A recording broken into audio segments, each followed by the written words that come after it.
सारे राष्ट्र को, संपूर्ण प्रजा को विरोध करना चाहिए। इस देश में गोहत्या हो रही, हम नहीं सहन करेंगे गोहत्या।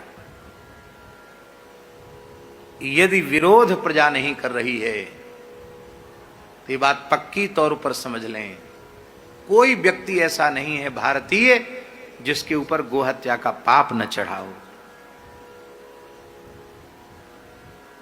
राजा के पाप का विरोध न करे यदि प्रजा, तो प्रजा को राजा के किए हुए पाप को भोगना पड़ता है। इसलिए कुछ अंश में हम उसका प्रायश्चित कर सकें, इसके लिए हमें जीवन समर्पित करना चाहिए गो सेवा के लिए, गो रक्षा के लिए। इसलिए जरूरी है कि ये गोहत्या के परमाणु वातावरण में व्याप्त हैं, अब कैसे इनसे बचें, इसके लिए कुछ तो करें हम गाय के लिए। तो पाप रावण का था सीता जी के स्पर्श का, सीता जी के अपहरण का, और भोगना पड़ा उसके नाती पोतों को, पुत्रों को, पौत्रों को, पूरी लंका को, सभी राक्षसों को भोगना पड़ा। क्यों भोगना पड़ा?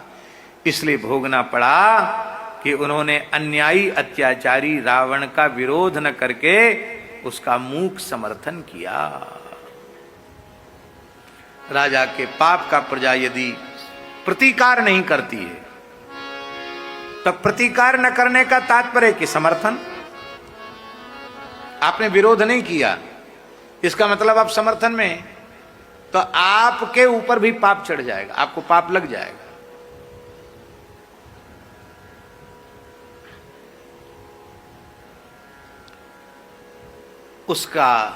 उसी का अमंगल बड़ी बड़ी भयंकर घटनाओं के रूप में उपस्थित हो रहा है।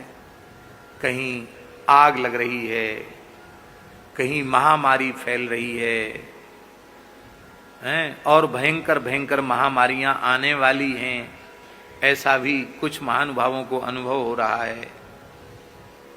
ये सब गोवध का परिणाम है। जगह जगह धरती कांप रही है, समुद्र अपनी मर्यादा का अतिक्रमण कर रहा है, और इस सब का मूल कारण है गोहत्या, गोवध, इसका मूल कारण। राजस्थान के नगर से बड़ी खबर सामने आई है, जहां पर परबतसर मेले में गोवंश की तस्करी रोकने पहुंचे साध्वी और गोरक्षकों पर पुलिस ने लाठीचार्ज किया है। बता दें, पूरा विवाद उस समय पर शुरू हुआ जब मेले में अवैध रूप से नंदी और गोवंश की तस्करी की जा रही थी। गोरक्षक इसका विरोध कर रहे थे, लेकिन पुलिस ने कार्रवाई करते हुए उन्हीं पर लाठियां चला दी। वास्तव में इस दौरान साध्वी कपिला, गोपाल सरस्वती दीदी पर पथराव भी किया गया है। सिर्फ इतना नहीं, आपकी जानकारी के लिए ये भी बता दें कि विधायक जो थे वो भी, उनको भी चोटें आई है। घटना में कई लोग घायल भी बताए गए और स्थिति तनावपूर्ण हो चुकी है। स्थानीय लोगों का आरोप है कि बिना महिला पुलिसकर्मियों की मौजूदगी के साध्वी और अन्य महिलाओं को जबरन वाहन में बैठाकर थाने ले जाया गया। बता दें, यही नहीं, विधायक को भी उपद्रवियों के सामने ही जबरन गाड़ी में बैठाकर ले जाया गया। इस पूरे घटनाक्रम का वीडियो अब सोशल मीडिया पर भी तेजी से वायरल हो रहा है।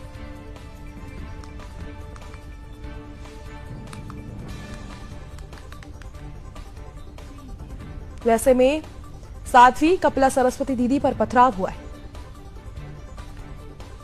कल 13 तारीख को 13 अगस्त को नागौर परबतसर के अंदर गो तस्करों ने मिलकर मेला लगाया, जहां से 5-5, 7-7, 10-10 नंदियों को एक एक पिकअप में भर भर के कहीं महाराष्ट्र तो कहीं गुजरात तो कहीं पंजाब तो कहीं मध्य प्रदेश भेजा जा रहा था।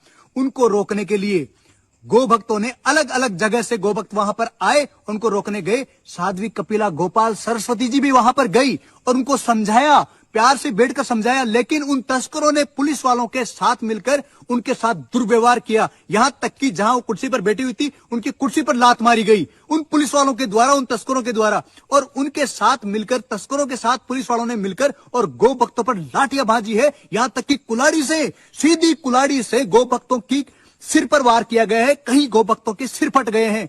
और सब आप सब देख रहे हैं बैठे बैठे। अरे मर गया क्या तुम्हारा खून? वहां जाओ परबतसर में, अभी भी कपिला गोपाल सरस्वती को थाने के अंदर वहां पर बैठा रखा है, उनके साथ दुर्व्यवहार किया जा रहा है।